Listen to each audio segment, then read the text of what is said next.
बिस्मिल्लाहिर्रहमानिर्रहीम अस्सलाम वालेकुम। आज मैं आपके साथ बहुत ही मज़ेदार चिकन रैप्स की रेसिपी शेयर करूंगी। बनाना बहुत ज़्यादा आसान है और इसका टेस्ट भी बहुत ही ज़्यादा अच्छा आएगा। तो सबसे पहले हमें यहाँ पे बोनलेस चिकन चाहिए। उसके बाद मैंने यहाँ पे अदरक लहसुन का पेस्ट ऐड कर दिया है। उसके बाद ये मेरे पास तिक्का मसाला है, मैंने इसमें वो डाल दिया है। आप चाहे तो कम भी डाल सकते हैं, आपकी टोटली अपनी चॉइस है। इसके बाद मैंने दही डाल दिया और इसको मैं अच्छी तरह से मिक्स कर लूँगी। आपने इन्हीं स्टेप्स को फॉलो करना है और मेरे चैनल को भी सब्सक्राइब करना है, वीडियोस को लाइक करना है।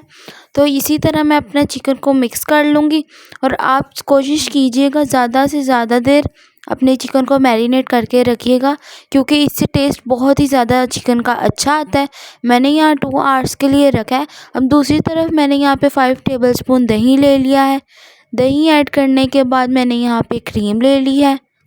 क्रीम आप कोई भी ऑल पर्पस की ले सकते हैं, मिल्क पैक की ले सकते हैं। अब यहाँ पे मैंने मायोनीज़ ले लिया है 3 टेबलस्पून। मायोनीज़ ऐड करने के बाद मैंने रेड चिली सॉस ऐड कर दी है। इससे बहुत ही अच्छा टेस्ट आएगा, आप भी ऐड करिएगा। यहाँ पे मैंने ब्लैक पेपर ऐड कर दी है। ये ऐड करने के बाद मैंने यहाँ पे सॉल्ट ऐड कर दिया। आप इसको अपने टेस्ट के अकॉर्डिंग डाल सकते हैं। ये डालने के बाद मैंने चिली फ्लेक्स ऐड कर दिए हैं।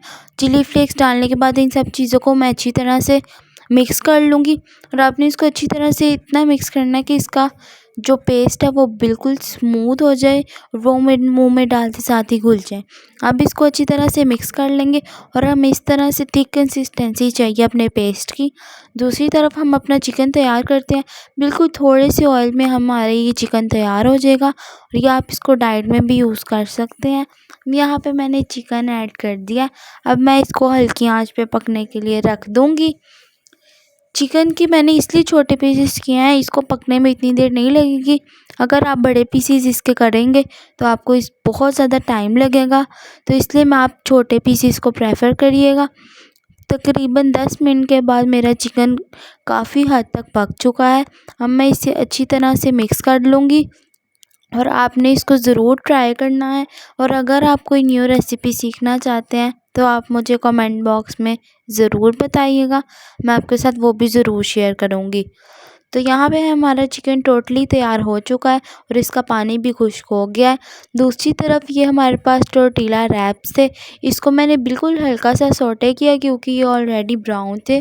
बहुत ही आपने हल्की आंच पे इसको सौटे करना है और इसी तरह मैंने अपने सारे टोर्टिला रैप्स को सौटे कर लेना है। इसका टेस्ट बहुत ही रेस्टोरेंट स्टाइल जैसा आएगा। अगर आप डाइट पे हैं तो भी आप इसको इजीली खा सकते हैं। इसमें इतनी कैलोरीज भी नहीं होती हैं और ये बहुत ही मज़ेदार होता है। तो इसी तरह आपने सारे अपने रैप्स को सौटे कर लेना है। अपने रैप्स बनाना स्टार्ट करते हैं। सबसे पहले हमने यहाँ पे एक स्लाइस ले लिया है।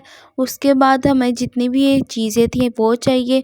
आप प्याज ले सकते हैं और अगर आपको जो सी भी वेजिटेबल्स पसंद है आप वो सारी इसमें ऐड कर सकते हैं। तो यहाँ पे मैंने सबसे पहले सॉस डालना स्टार्ट किया है। अगर आप ज़्यादा सॉस रखना चाहते हैं तो आप ज़्यादा भी डाल सकते हैं। तो यहाँ पे मैंने सॉस को अच्छी तरह से सेपरेट कर देना है, अच्छी तरह से फैला लेना है ताकि ये इक्वली हर जगह लगे। ये डालने के बाद मैंने चिकन ऐड कर देना है। अगर आपको चिकन ज़्यादा पसंद है तो आप ज़्यादा भी ऐड कर सकते हैं। चिकन ऐड करने के बाद मेरे पास यहाँ पे प्याज था, मैंने इसमें वो ऐड कर दिया है। प्याज का भी बहुत ही ज़्यादा अच्छा टेस्ट आता है। अगर आप ज़्यादा डालना चाहते हैं तो आप डाल सकते हैं। उसके बाद मेरे पास यहाँ पे खीरे थे, मैंने इसमें वो ऐड कर दिए हैं। आप यहाँ पे कैप्सिकम भी यूज़ कर सकते हैं, गाजर भी यूज़ कर सकते हैं। आपको जो वेजिटेबल्स पसंद है आप वो इसमें डाल सकते हैं। मैंने सिर्फ इन्हीं 2 को प्रेफर किया था। उसके बाद अगेन मैं थोड़ा सा सॉस डाल रही हूँ क्योंकि सॉस का बहुत ही ज़्यादा अच्छा टेस्ट आता है, वरना रैप बहुत ज़्यादा ड्राई लगता है अगर हम इसमें सॉस ऐड ना करें। तब आपने बहुत एहतियात के साथ इसको फोल्ड करना है। ये बहुत ही मेन टेक्निक है, ने बहुत ही एहतियात के साथ इसको रोल करना है और ये ताकि टूटे ना, क्योंकि ये बहुत जल्दी टूट जाता है।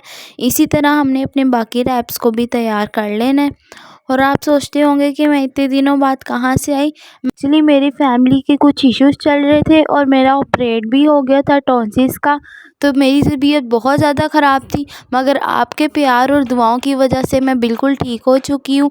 अब यहाँ पे हम दूसरा रैप भी बना लेते हैं। आपने इसी तरह स्टेप्स को फॉलो करना है। और आप अगर न्यू रेसिपी भी सीखना चाहते हैं तो आप मुझे ज़रूर बताइएगा। ये रैप्स बहुत ही ज़्यादा मज़े के बने थे, टेस्टी थे। आप इसको ज़रूर ट्राई करिएगा। अब ये देखिए दूसरा रैप भी मेरा तैयार हो चुका है। इस तरह मैंने ये 4 रैप्स तैयार कर लिए हैं। अब आपने बिल्कुल हल्का सा इसको ब्राउन कर लेना है। एक ही हिसाब का आपने इसको गर्म ही कर लेना है। ओवन में आप इसको करेंगे तो ये बिल्कुल नरम हो जाएगा, इसलिए आप कोशिश कीजिएगा कि आप इसको पैन पे ही सौटे करें। हल्का सा आपने इसको सेकना है ताकि ये ब्राउन हो जाए। इस तरह आपने अपने सारे रैप्स को हल्का सा ब्राउन कर लेना है, हल्का सा ब्राउन कलर दे देना है और इससे ये गर्म भी हो जाएंगे और क्रिस्पीनेस भी इनमें आ जाएगी। इसके बाद मैंने यहाँ पे बटर पेपर ले लिया है और इसमें मैं इसको फ़ोल्ड कर दूँगी। आप चाहें तो इस तरह भी खा सकते हैं, मगर बटर पेपर में इसकी लुक बहुत ज़्यादा अच्छी आती है, इसलिए मैंने यहाँ पे बटर पेपर प्रेफ़र किया। यहाँ पे मैंने इनको अच्छी तरह से बाइंड कर लिया और देखिए माशाल्लाह से कितने ज़्यादा अच्छे लग रहे हैं। आपने इसको ज़रूर ट्राई करना है। अब मैं आपको यहाँ पे एक रैप काट के दिखाती हूँ। तो ये देखिए माशाल्लाह से कितना मज़े का, कितना हेल्दी लग रहा है। आप इसको डाइट में भी ज़रूर ट्राई कीजिएगा और आप मुझे कमेंट बॉक्स में बताइएगा आपको ये रेसिपी कैसी लगी। दुआओं में मुझे याद रखिएगा। अल्लाह हाफ़िज़।